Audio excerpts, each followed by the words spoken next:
welcome to another edition of Humble Theology. My name is John, and in this series of videos coming up, I'm going to be looking at the book of Leviticus. It's a rarely talked about book of the Bible, but I just want to go through it for a couple of different reasons. But before we even get into the book, one of the main principles I want to address up front is the notion of biblical equity.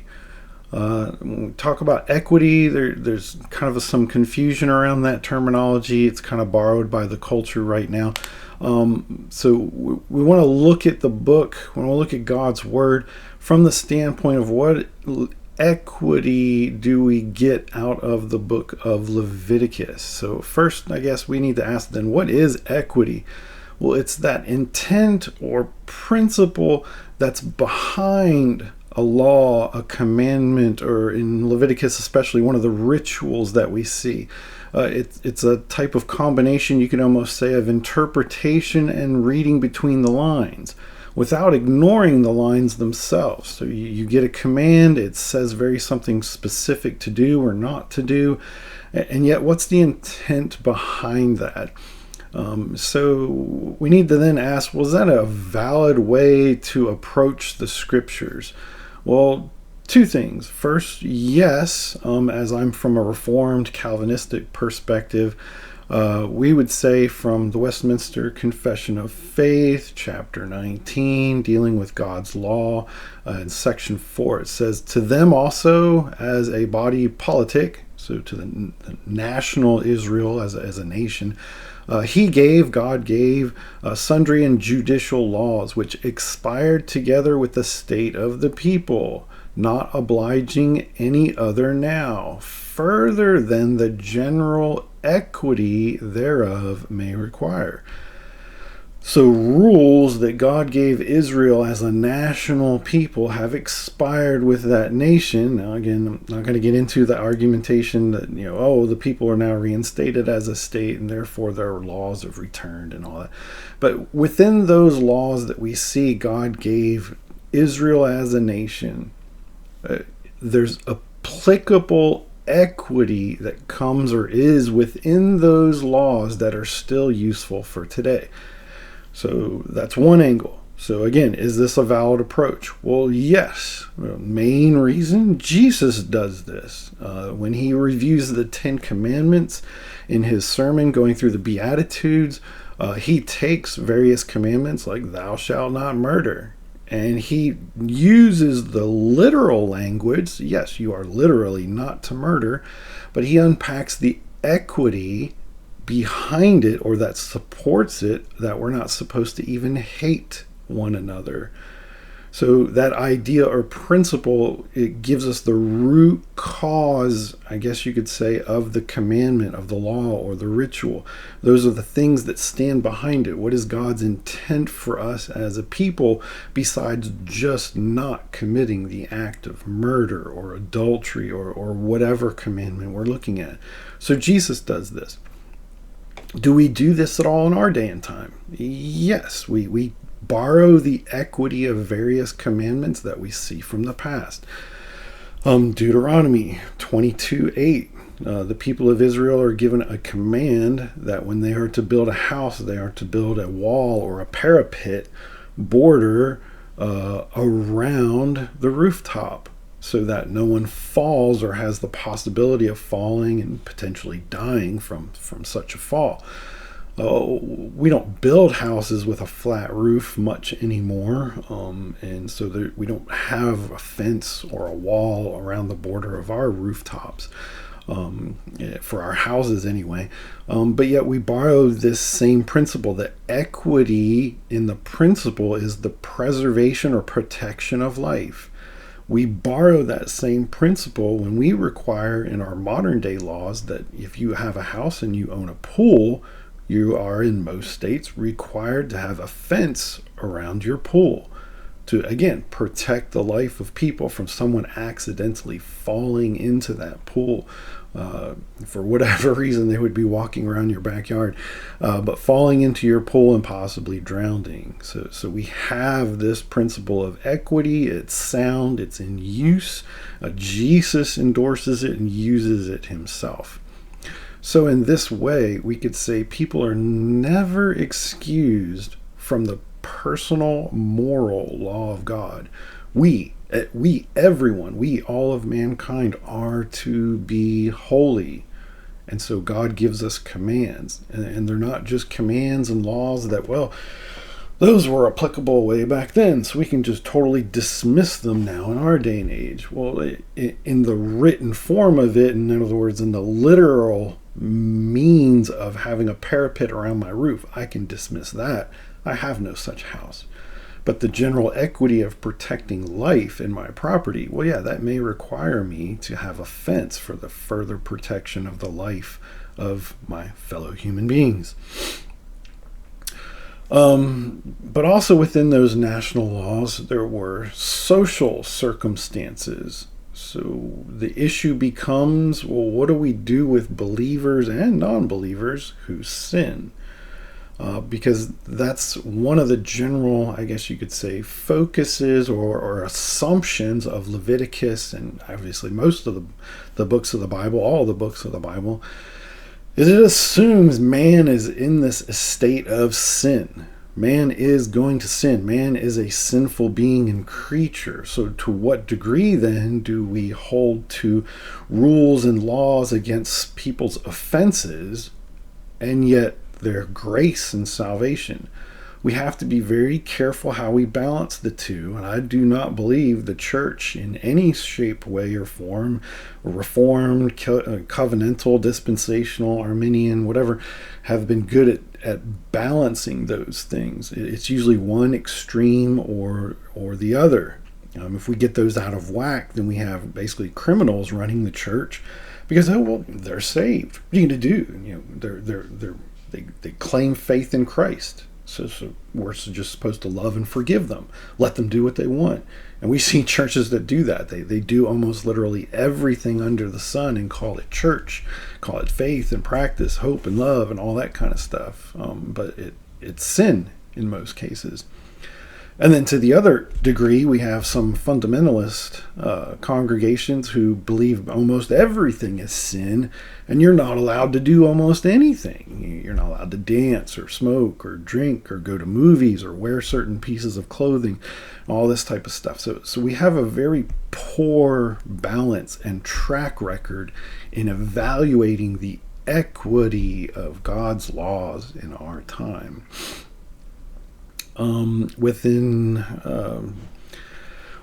guess you could say one of the ironies of the whole thing is that within the covenantal or reform circles, we believe in this union with Israel, this one faith that we share, this continuation of faith, that we are, in a sense, Israel in the New Testament. And yet we have two camps, one that almost wants nothing to do with the law because we're New Testament, but yet because we share this connection with Israel in the faith, same God, Book of Hebrews, all that kind of stuff. We have another camp of theonomists who want to take it too far the other way. So there's a shunning, saying, well, no, we don't want to be theonomists. But then there's the theonomists who say, no, the whole law is fully and literally applicable to us today. But then the dispensational Arminian camp kind of does the same thing. They have the two polar opposite ends, and rarely do they meet in the middle, where in dispensational circles there's such a seen division between church and Israel that a book like Leviticus was totally Old Testament, was totally for them, and so it has no application to a New Testament church. And you look at many dispensational churches, and they have the ram's horns and the prayer shawls and the oils and replicas of the temple and so many of these things. So it's like, well, what's going on here? Why do we say on one hand it's not for us, but then on the other hand it's like it's all for us? And I'm only saying all this to show that there are such distinct polar opposite ends in all of these different church camps that are going on. So we need to study this, because as King David tells us in Psalm 19, excellent psalm, please read through that before my study of Leviticus even gets underway. That would be good background. But the law of God, God's laws, he says, are his counselors. It's something to meditate on day and night. Why? Because you're getting the mind of God before you. Okay, so that's the premise of biblical and what I would call moral equity. But now there's the elephant in the room problem. Our culture wars have borrowed the terminology, the concept of equity, and kind of hijacked it to where in my day and age here, 2024, equity has become this almost superior form or ideal way of talking about equality. It's actually replaced the concept of equality. Here's a diagram of kind of what people mean when they talk about equity. It's almost like legalized theft to provide for those who don't have, in many different ways, shapes, or forms, not just materialistically. So here the idea of moral equity, of being one people under one standard before one God, is replaced by what I'm calling or coining social equity. Now, social equity is taking the principle of equality and not just saying, well, we're a group before God, but it says, well, in this social equality, if we are all equals, then we need to make sure that everybody is an equal. Whether that's what they have, who they are, what they believe, everything is boiled down to the lowest common denominator.